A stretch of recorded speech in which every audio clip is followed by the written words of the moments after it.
Para sedherek ingkang kinasih wonten ing Gusti Yesus Kristus, ngaturaken wilujeng enjing lan wilujeng pinanggih ing renungan padintenan dinten Setu Wage 17 Januari 2026 kaliyan kula Eyang Darso saking Pepantan Kismantara.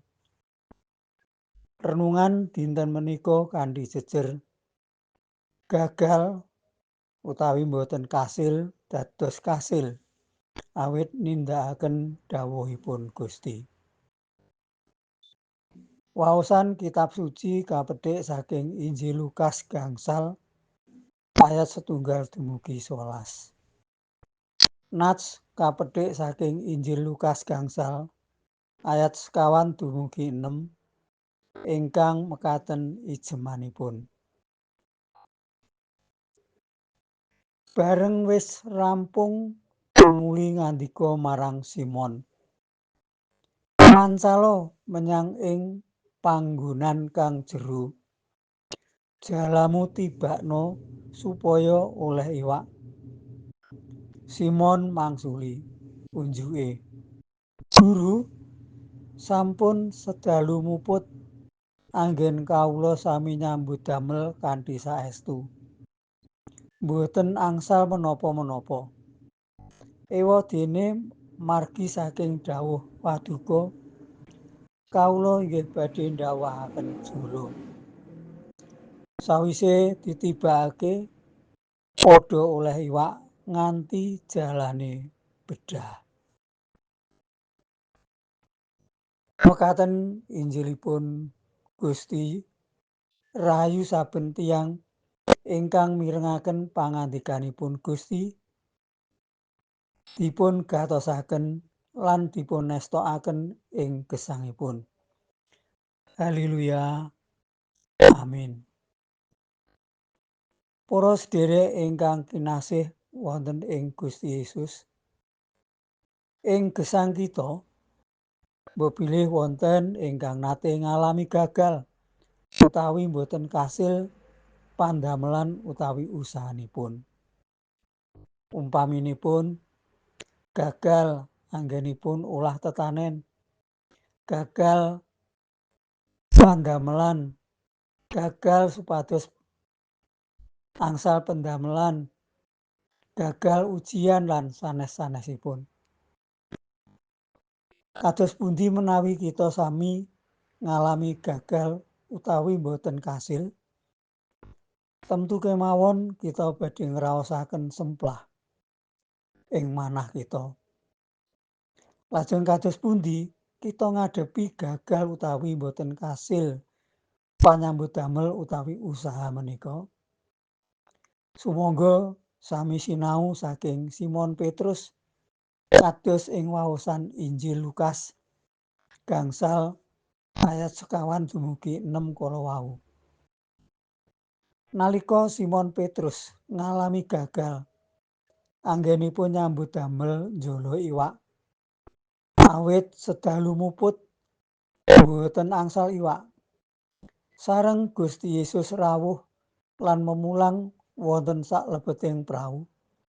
Wonten dawuhipun Gusti Yesus supados Simon Petrus mancal praunipun dhateng papan ingkang lebet lan supados ndawahaken jalanipun. Kamangka sampun sedalu muput anggenipun njala boten angsal iwak. Lajeng Gusti ndhawuhi supados ndawahaken jalanipun. Secara nalar kangge pados ulam awit dereng wancinipun malih menapa inggih badhe angsal iwak. Ananging amargi dipun dhawuhi dening Gusti Yesus, Simon Petrus ugi nindakaken dawuhipun Gusti Yesus, mbeta praunipun dhateng papan ingkang lebet lan ndawahaken jalanipun.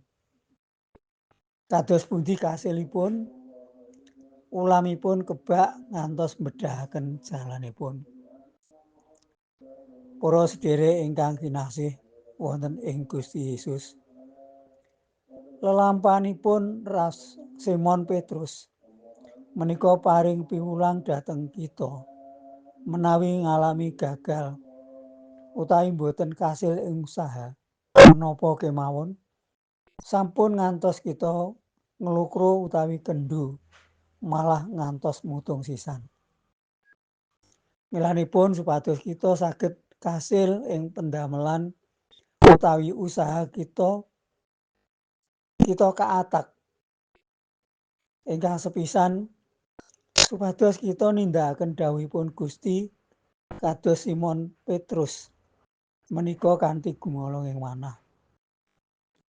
Kaping kalih supados kita tansah caket dhateng Gusti Allah kados pangandika ing Yakobus 1:8.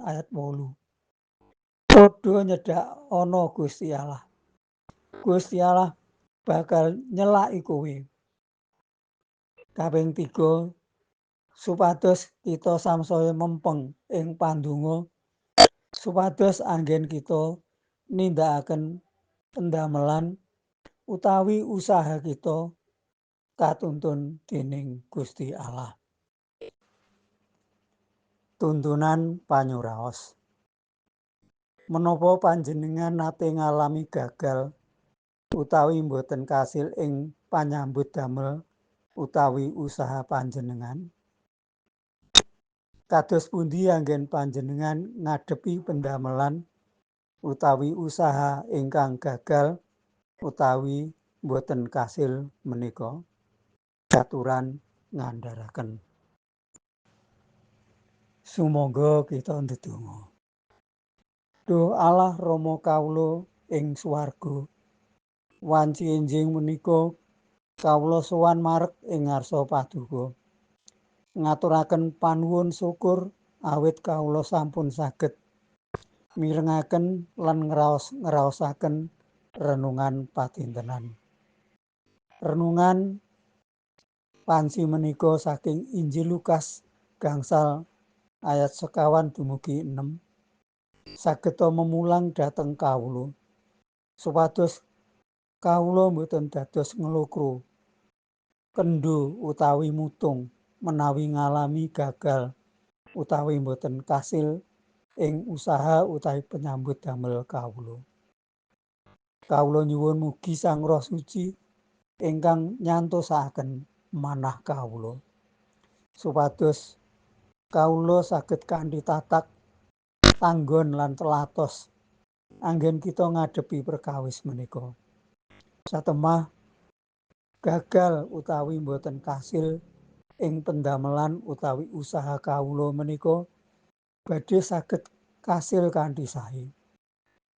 Duh Gusti kawula badhe mbudidaya perkawis menika kanthi badhe nindakaken dawuh-dawuh paduka nyaket dumateng paduka lan mempeng nindakaken pendamelan utawi usaha kawula ing saben dinten.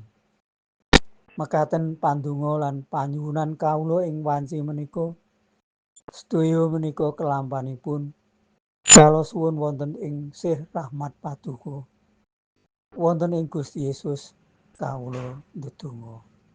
Amin.